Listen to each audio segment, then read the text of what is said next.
ni'n tybio. Wel, dyma ni, mae Porth y Castell, mae'r drysau mawr yn agor, mae'r milwyr Rhufeinig yno yn sicrhau diogelwch pawb, a dyna Chris Coleman yn cymeradwyo yn cyfarch y dorf. Dyma nhw'n dod draw ni at Craig Duggan sydd yno. Diolch yn fawr iawn, Rodri. Da ni'n gweld nhw o'r diwedd. Mae'r dorf yn ei gweld nhw o'r diwedd. Maen nhw newydd gerdded allan o Borth y Castell i gymeradwyaeth enfawr y dorf. Dyna Gareth Bale, cymaint am ei weld e. Aaron Ramsey, hawdd i adnabod e gyda'i wallt melyn.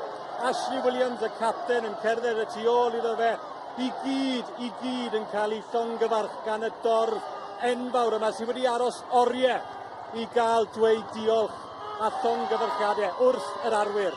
Maen nhw wedi cerdded dros y bont sy'n arwain allan o'r castell fan hyn.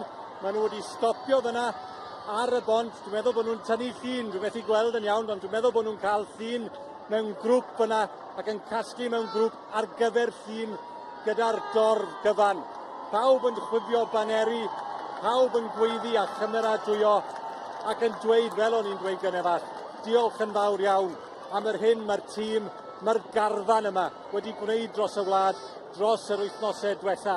Ychydig funudau cyn iddyn nhw ddod allan, fe aeth 2 neu 3 ohonyn nhw i ben un o dyrau y castell fan hyn, a wnaethon ni weld cael cipolwg o Aaron Ramsey a Ben Davies yn tynnu llun i hunain o'r dorf oddi tan nhw. Fe aeth bloedd mawr fyna i fyny pan wnaethon nhw ymddangos yn un o'r tyrau, ac wedyn oedd mwy o aros am ychydig funudau cyn iddyn nhw ymddangos, ac nawr maen nhw'n cerdded draw tuag at y bws.